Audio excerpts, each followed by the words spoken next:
It is another edition of Mile High Hockey's Mike Evans. I'm Will Peterson. Mike, felt like Groundhog Day last night at Ball Arena for the Avs. You look up against Chicago on Monday, and it was 3-1 15 minutes in. You look up against Tampa Bay last night, and it was 3-0 5.5 minutes into the game with the Lightning. Let's be honest, the next 55 minutes, I watched them, but the game fell over very early on. What is Jared Bednar's plan when it comes to the goaltending situation? Let's see. You have a guy between the pipes yesterday who hasn't played a game for you ever and is playing his first game in the NHL since last April. You've got a backup who is statistically the worst starting goalie in the league. And you got a guy who's actually won his last 4 starts and was your goaltender of record the last time you won a hockey game, and he's inactive for the night. So this morning on our show, I tossed it out. I go, does anybody have a theory as to what is happening right here? Well, do you have one? I do have one. I'm curious about yours, too. I'll give you mine first. I think it was if the game got out of hand last night, they didn't want to burn Justus Annunen, and that's why they made Georgiev the backup, because if Kahkonen had given up one more in the first period, you probably would have had to make a switch. And I think Bednar's thinking, with the game out of hand, I don't want to have to burn Annunen in essentially what's a meaningless 40 minutes of hockey. So I think that's why he made Georgiev the backup. Now, starting Kahkonen's a whole nother can of worms, because Juice hadn't played in 4 days. He got off after the back-to-back. I know he had a shaky third period against Ottawa, but I would have started Annunen and gone for it last night. So that's my theory on why Georgiev was the backup. What's yours? All right, my theory is this. If you really felt solid about your goaltending situation at all, whoever you think is your number one goalie is in between the pipes last night. Yeah. You're coming off a loss. You have sunk low enough in the standings right now, and with all the injuries you have, you're already in this mindset of, we're kind of trying to tread water here. Every point matters. So you would think whoever you feel like is your number one goaltender, you'd have him out there, especially the guy who had won his last 4 starts and had the last game off, was rested, was ready to go. To me, it was not a good night for Justus Annunen. It wasn't, because for the reasons I just said. If they truly view him as the number one goaltender, he's playing last night. Georgiev as the backup, I think, is interesting. To me, I think they're looking to unload him. And the reason they're not going to start him, but the reason he's the backup is they don't want to completely bury him to try to somehow keep some sort of trade value in place for him. So Kahkonen, I guess they were just kind of giving him an audition to show what he can do, at least maybe be the backup.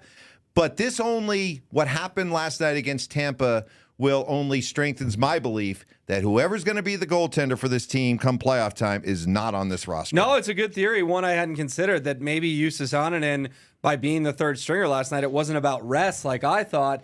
It was more about, we don't really trust him all that much either, so we'll just make him 3 and take a look at Kahkonen. That is a legitimate theory. The meme I thought of, have you ever seen the Scooby-Doo meme where they pull the villain hat off and it reveals someone else? I was waiting for someone to post they pull it off Kahkonen and it's Georgiev under there when it's 3-0 Lightning 6 minutes into the game, because I'm sure those guys, and we talked about this on Tuesday, I'm sure those guys were thinking, here we go again. I mean, you talk about just sucking any life out of the arena whatsoever.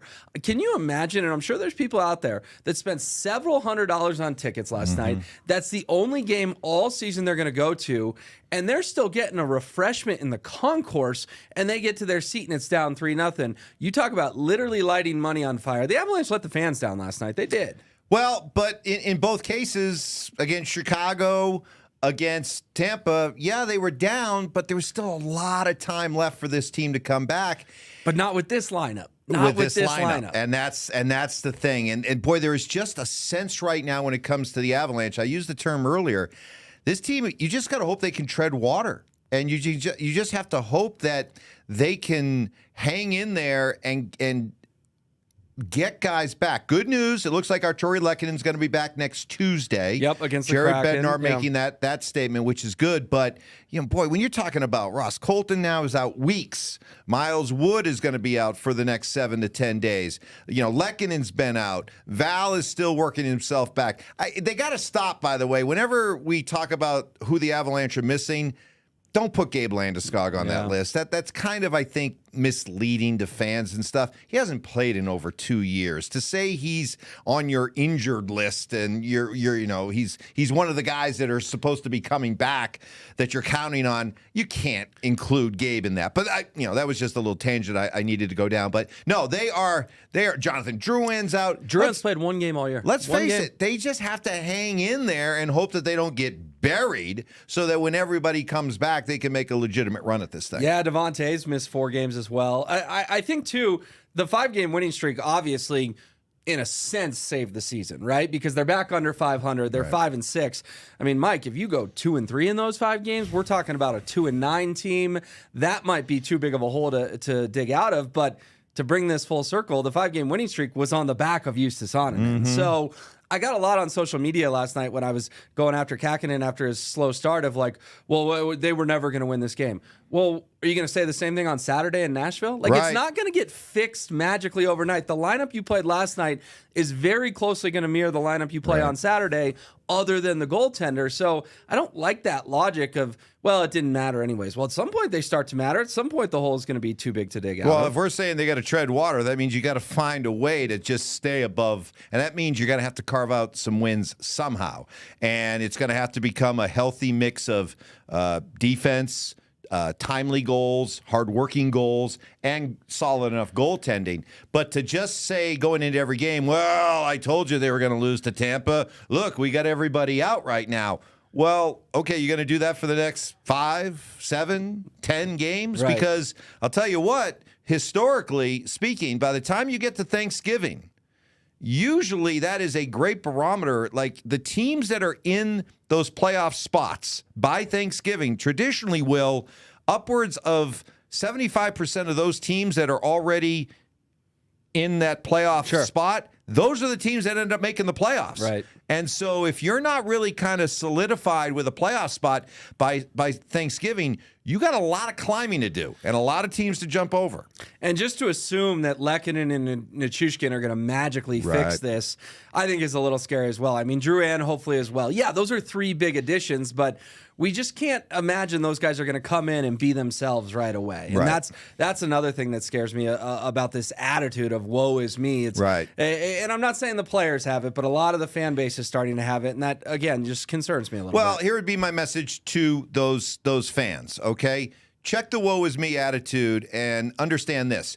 You're right now when it comes to look at who we're missing. When it comes to winning a Stanley Cup, when it comes to going deep into the playoffs, you're absolutely right, and they're going to have to get all those guys back in order to be able to pull that off. But in terms of being able to claw your way to a playoff spot, there's still enough here. There is still enough here.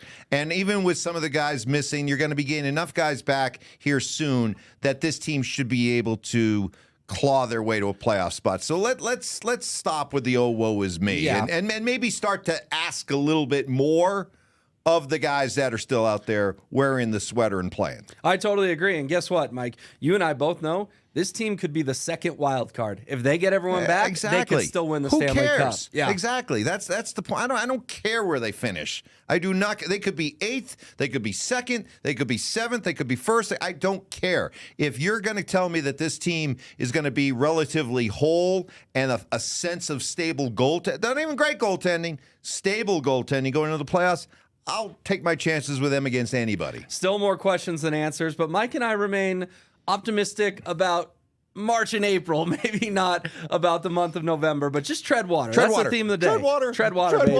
All right. It was fun. We'll be back next week after the game on Saturday against Nashville and then previewing that Tuesday night game against Seattle, where we hope, like Jared Bednar said, Arturi Lehkonen should return. See you.